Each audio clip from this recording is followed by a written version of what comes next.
Kemudian dari kejadian, satu hari kejadian setelah kami menerima kuasa dari klien kami telusuri ke bawah, ternyata kesalahan mutlak. Kebakaran hutan dan lahan di kawasan Gunung Bromo akibat foto prawedding menggunakan flare atau suar berbuntut panjang. Kuasa hukum pasangan prawedding berencana untuk melaporkan balik petugas Balai Besar Taman Nasional Tengger Semeru atas dugaan kelalaian.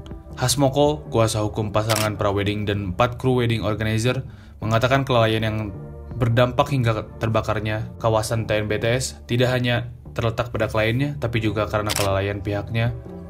Pengelola wisata Gunung Bromo dalam hal ini adalah BB TNBTS.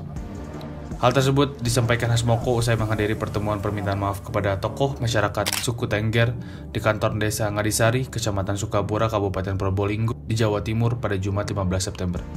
Fasilitas umum yang dimaksud Hasmoko seperti pemadam atau fasilitas siaga jika sewaktu-waktu terjadi kebakaran, menurutnya hak-hak para wisatawan tersebut sudah diabaikan oleh pengelola atau petugas TNBTS.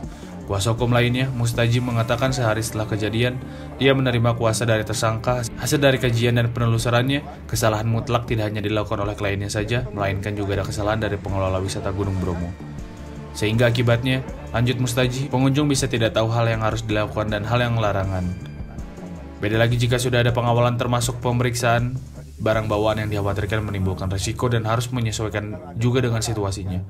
Menurutnya, saat awal kejadian, dia juga sempat mengecek di sekitar pintu masuk Gunung Bromo, memang tidak ditemukan adanya papan imbauan kepada para pengunjung. Kemudian dari kejadian, satu hari kejadian setelah kami menerima kuasa dari klien kami telusuri ke bawah, ternyata kesalahan mutlak juga bukan pada klien kami. Itu ada kelemahan daripada petugas TNBTS. Di mana seharusnya di situ aturannya, ya di dalam pengelolaan wisata itu harus ada pengawalan atau himbauan kepada pengunjung, ya. Jadi pengunjung tidak hanya dibiarkan saja setelah kita bayar, pengunjung bisa berkeliaran apa tadi yang seperti disampaikan kepala desa, itu berkeliaran sampai merusak tanaman-tanaman di situ. Nah, sehingga pengunjung ini juga tidak tahu di sini situasi seperti apa, saya harus bagaimana.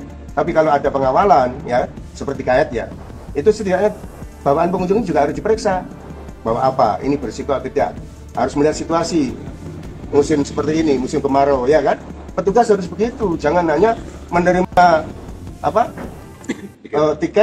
uang tiket kemudian dilepas begitu aja, ya kan? Pengamanannya bagaimana? Artinya SOP pengaman ini tidak tahu kalau harus ada lewat sinapsi. Iya, tidak tahu, sama sekali tidak tahu. Sehingga kami juga akan mengambil langkah hukum nanti. Ini kesalahan mutlak juga pada tugas TNBTS. Dan kalau di medsos ini semuanya kan terkesan menyalahkan, memojokkan apa? Terkesan pembiaran kebakaran. Seperti itu. Sebenarnya ada kronologinya seperti apa itu? Jadi yang jelas netizen seperti itu kami tidak sepakat sekali. Betul-betul kami tidak sependapat. Karena apa? Kita niat dari awal, ya. Kita ini niat untuk private, ada rencana pernikahan pada bulan Desember, ya kan? Kami juga membawa alat-alat menurut klien kami juga tidak mudah terbakar, ya. Ternyata ada kejadian seperti itu, sehingga kami dengan kejadian itu kami juga klien kami ini sudah berupaya untuk memadamkan. Jadi di netizen itu kan banyak kata-kata yang katakan pembiaran dan sebagainya. Ya, itu